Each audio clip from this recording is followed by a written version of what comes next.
नमस्ते प्रणाम good morning. तो कैसन बानी रहो लोग, उम्मीद बा कि आप लोग ठीके होई। तो एक छोटी सी कोशिश है, छोटा सा सॉन्ग है, तो प्लीज दोस्तों कमेंट करके जरूर बताएं कि सॉन्ग कैसा लगा हमारा।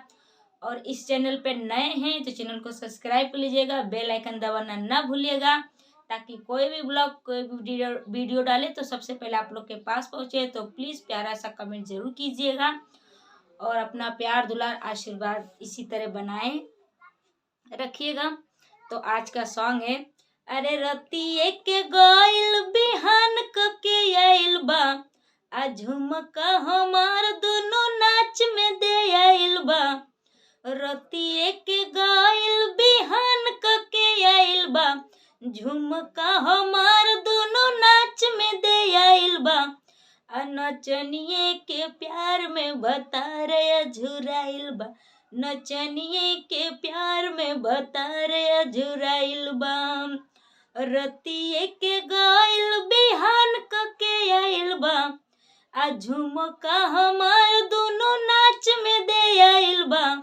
नचनिए के प्यार में भतारे झुराइल बा, नचनिए के प्यार में भतारे झुराइल बा।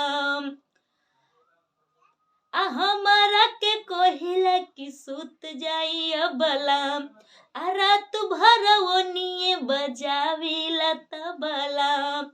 आ हमारा के कोहिला की सुत जाई अबला, आ रात भर ओनिए बजाविला तबला।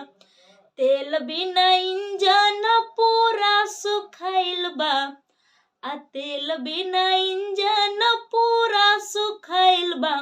नचनिए के प्यार में भतारे झुराइल बा, नचनिए के प्यार में भतारे झुराइल बा। रतिए के गइल बिहान क के आइल बा, आ रतिए के गइल बिहान क के आइल बा। आ नचनिए के प्यार में भतारे झुराइल बा, नचनिए के प्यार में भतारे झुराइल बा।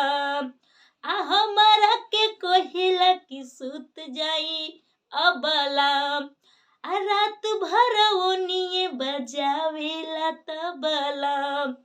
तेल बिना इंजन पूरा सुखाइल बा, आ तेल बिना इंजन पूरा सुखाइल बा। नचनिए के प्यार में भतारे झुराइल बा, नचनिए के प्यार में भतारे झुराइल बा।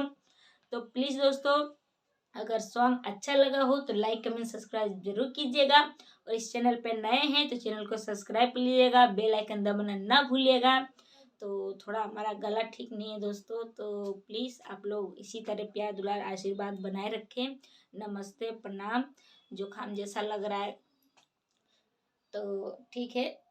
नमस्ते प्रणाम, हर हर महादेव।